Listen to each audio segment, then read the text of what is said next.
আসসালামু আলাইকুম। মুসলিম বিশ্ব সহ সকল আন্তর্জাতিক অঙ্গনে এবং খবরাখবরে আপনাদের স্বাগতম। এই মুহূর্তে আমাদের হাতে এসে পৌঁছেছে কিছু অঘোষিত সংবাদ, যার শিরোনাম জানিয়ে দেব। প্রথমে থাকছে 50 বছরের মধ্যে প্রথমবার সিরিয়ার সীমান্ত অতিক্রম করেছে ইসরায়েলি বাহিনী। অন্যদিকে পালিয়ে যায়নি সিরিয়ার প্রধানমন্ত্রী, ক্ষমতা হস্তান্তরের সহযোগিতার ঘোষণা। আরো জানিয়ে দিচ্ছি, সিরিয়ায় আসাদ যুগের অবসান ঘোষণা করেছে বিদ্রোহীরা। একই সঙ্গে থাকছে পশ্চিম তীরে আরো 6000 একর ভূমি দখল ইসরায়েলের। এবং সর্বশেষ জানিয়ে দেব, দামাস্কের আরো একটি শহর মুক্ত করেছে রাশিয়ান বাহিনী। এতক্ষণ শুনছিলেন সংবাদ শিরোনাম, এবার বিস্তারিত। তবে তার আগে ভিডিওটি যদি ভালো লেগে থাকে অবশ্যই একটি লাইক করবেন, চ্যানেলটি সাবস্ক্রাইব করবেন। 50 বছরের মধ্যে প্রথমবার সিরিয়ার সীমান্ত অতিক্রম করেছে ইসরায়েলি বাহিনী। বিদ্রোহী আক্রমণের প্রতিক্রিয়ায় ইসরায়েলি সিরিয়ার মাটিতে তার সামরিক উপস্থিতি জোরদার করবে বলার কিছুক্ষণ পর ইসরায়েল ট্যাঙ্ক সিরিয়ার সীমান্ত বেড়ে অতিক্রম করেছে বলে জানা গেছে। 1974 সালের পর এই প্রথমবারের মতো ইসরায়েলি ট্যাঙ্ক সিরিয়ার সীমান্ত বেড়ে অতিক্রম করল বলে জানিয়েছে সংবাদ মাধ্যম আল জাজিরা। মারিফ পত্রিকার বরাত দিয়ে আল জাজিরা বলছে, ইসরায়েল এবং সিরিয়ার সশস্ত্র বাহিনী বা বেসামরিক নাগরিকদের আনুগত্য নির্বিশেষে তাদের ইসরায়েলি অবস্থানের কাছাকাছি আসা থেকে বিরত রাখার লক্ষ্যে এই পদক্ষেপ নেওয়া হয়েছে। এর আগে ইসরায়েলের প্রবাসী বিষয়ক মন্ত্রী আমিচাই চিকলি বলছেন, ইসরায়েলকে অবশ্যই দখলকৃত গোলান মালভূমিতে হারমন পর্বতে সিরিয়ার সাথে 1974 সালে যুদ্ধবিরতির ভিত্তিতে একটি নতুন প্রতিরক্ষা ব্যবস্থা স্থাপন করতে হবে। প্রসঙ্গত, ইসরায়েলে 1967 সালে সিরিয়ার গোলান মালভূমি বেশিরভাগ অংশ দখল করে নেয় এবং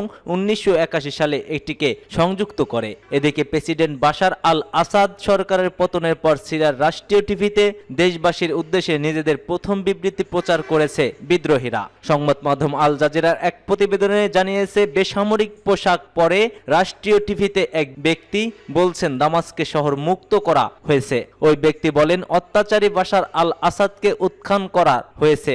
দামাস্কের কারাগার থেকে সব বন্দীকে মুক্তি করে দেওয়া হয়েছে। আমরা আশা করি আমাদের সব যোদ্ধা এবং নাগরিকরা সিরিয়ার রাষ্ট্রের সম্পত্তি সংরক্ষণ করবে। সিরিয়া দীর্ঘজীবী হোক। পালায়নি সিরিয়ার প্রধানমন্ত্রী, ক্ষমতা হস্তান্তরের সহযোগিতার ঘোষণা। বিদ্রোহীদের রাজধানী দামাস্কে দখলের ঘোষণার মুখে সিরিয়া ছেড়ে পালিয়েছেন প্রেসিডেন্ট বাশার আল আসাদ। বিদ্রোহীরা জানিয়েছে, বিশৃঙ্খলা পরিস্থিতি এড়াতে ক্ষমতা হস্তান্তর না হওয়া পর্যন্ত বর্তমান প্রধানমন্ত্রী মোহাম্মদ আল জালানি দায়িত্ব পালন করবে। এরই মধ্যে আল জালালি রোববারে বলেছিলেন, তিনি জনগণের দ্বারা নির্বাচিত যে কোনো নেতৃত্ব এবং হস্তান্তর প্রতিক্রিয়ার জন্য সহযোগিতা করতে প্রস্তুত। এক প্রতিবেদনে এ খবর দিয়েছে ফ্রান্স 24। জালালি তার ফেসবুক অ্যাকাউন্টে সম্প্রচারিত এক বিবৃতিতে বলেন, এই দেশটি একটি স্বাভাবিক দেশ হতে পারে যেটি তার প্রতিবেশী এবং বিশ্বের সাথে সুসম্পর্ক তৈরি করে। তবে এই ইস্যুটি সিরিয়ার জনগণের দ্বারা নির্বাচিত যে কোনো নেতৃত্বের উপর নির্ভর করে।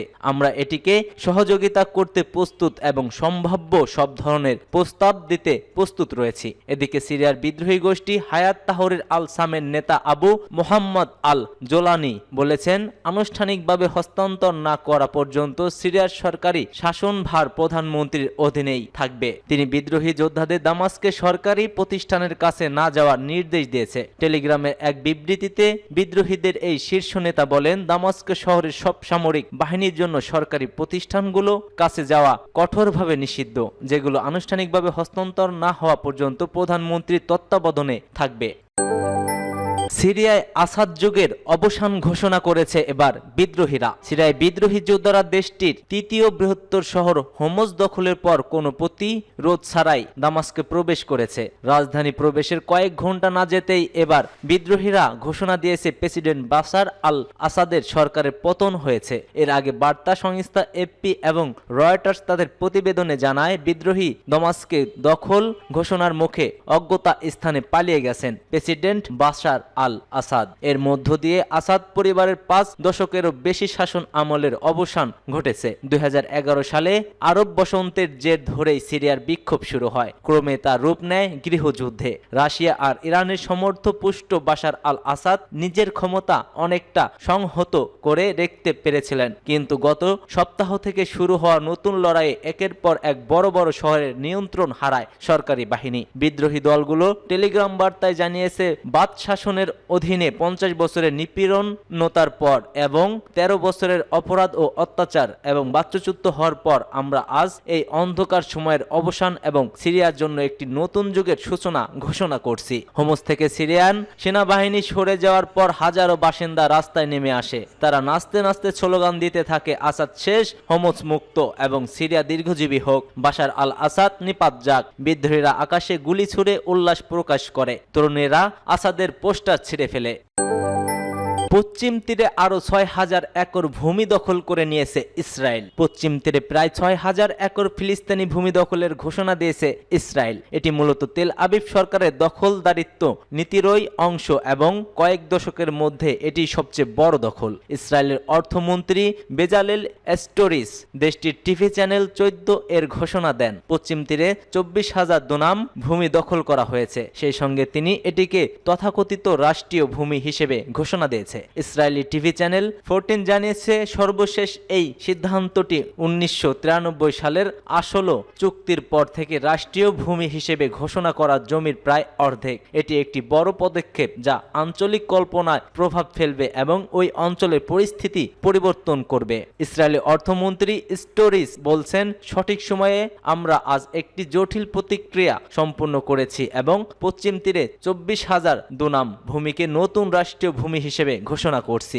চ্যানেল 14 এর তথ্য অনুযায়ী অবৈধ ইহুদি বসতি মা আলে আদুমিম, যা দখলকৃত আল কুদেসের পূর্ব অঞ্চলে অবস্থিত রয়েছে, তার দক্ষিণে প্রায় 2600 দুনাম সম্প্রসারণ করা হবে। এর ফলে সেখানে একটি বসতি শৃঙ্খলা তৈরি হবে যা অবৈধ বসতি কেদার এর সংযুক্তে রয়েছে।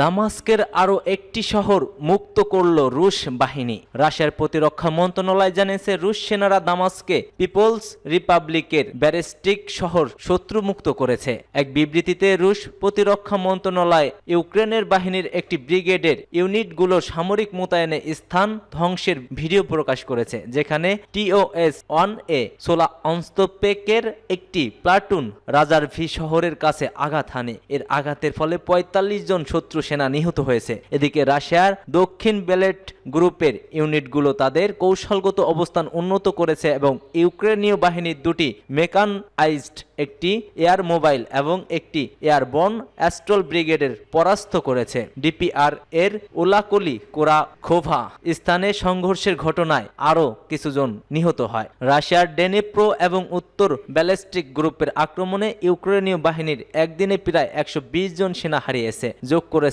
এই মন্ত্রণালয়। এছাড়া রাশিয়ার পশ্চিম ব্লেড গ্রুপের আক্রমণে ইউক্রেনীয় বাহিনী একদিনে 490 জন সেনা হারিয়েছে বলে জানিয়েছে রাশিয়ার প্রতিরক্ষা মন্ত্রণালয়।